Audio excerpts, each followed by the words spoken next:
I would say, if I can start from the community level, that communities have been adapting to climate change even before the science and whatever was discovered. In terms of getting scientific data, communities have been working out modalities on how to survive even within the challenging environment. So right now, communities are struggling to make sure that they adapt with or without any assistance.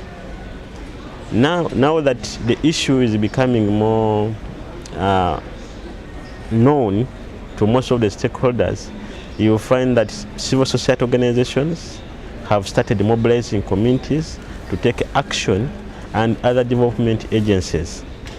However, as we said, that most of the government interventions, especially in East Africa, were mainly focusing on coming up with intervention through the UNFCCC and through the NAPAs, the NAPs, and many others.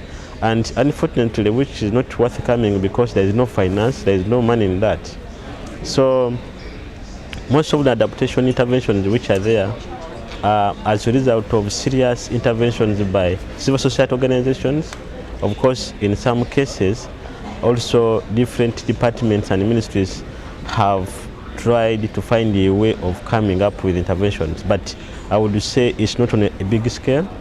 And if it's something is happening, it's just in the beginning of everything. So most of the interventions are by civil society and the private sector. Yeah.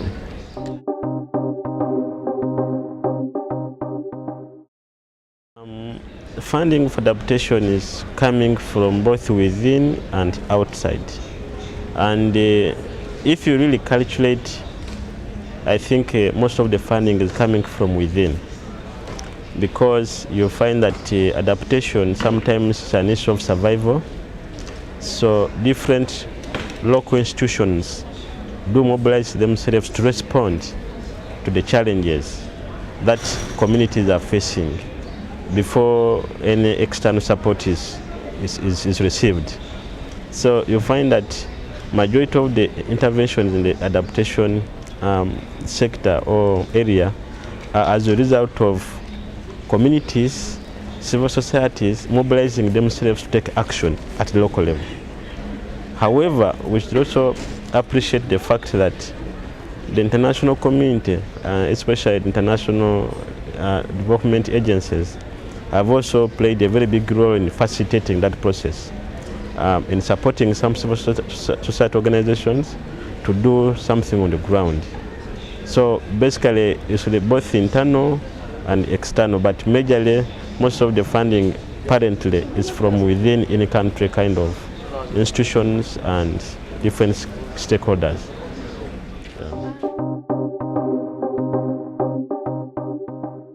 North to south technology transfer is very complicated. In most cases, very unrealistic. Maybe if I can give you an example, if you go into the patent rights, the intellectual rights, there it complicates everything, because the North has a very well streamlined legal system in terms of protecting the technologies. And remember, these technologies are not developed by governments, but by the private sector.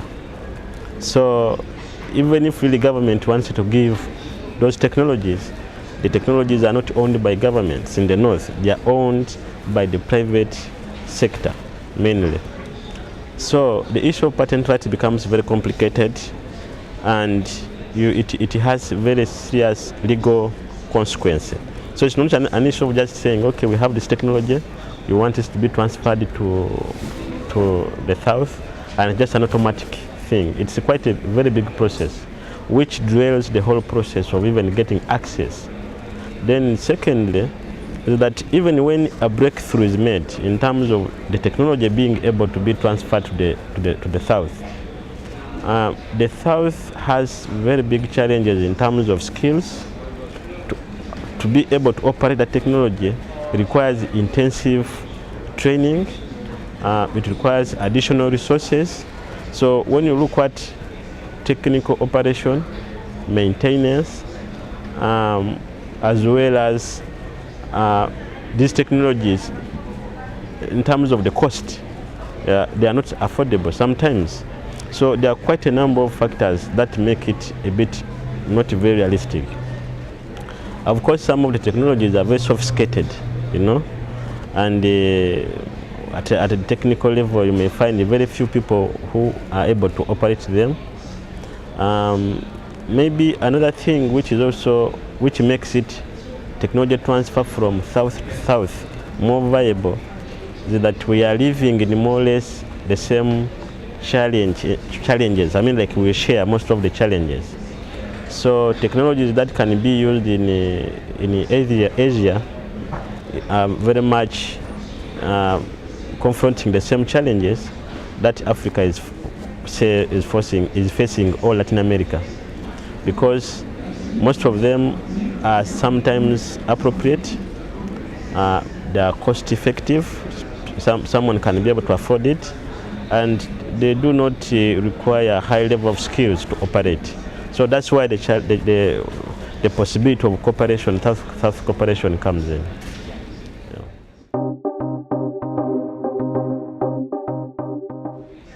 The challenges that we are facing in terms of adaptation in East Africa is that when you look at our household incomes, because resilience comes from at the family level. If your incomes are very low, definitely it's very difficult for you to be able to adapt.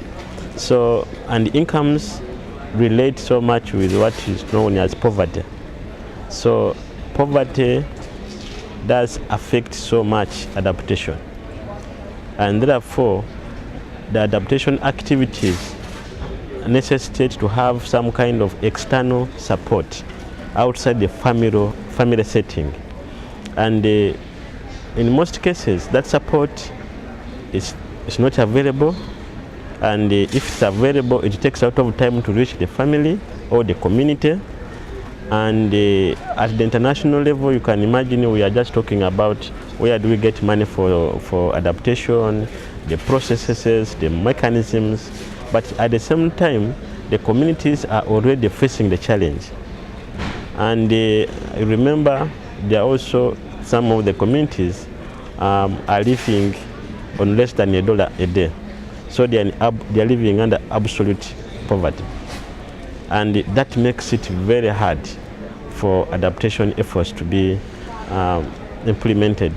But also, when you look at in countries where sometimes resources could be available, for example in Kenya, maybe also I would say in Uganda, there is also an issue of mismanagement of resources, corruption. Of course, we know corruption is a very big challenge, and also we have weak institutions which are there but they can't deliver, and a combination of such factors make it very difficult for us to deliver on adaptation, especially on the ground.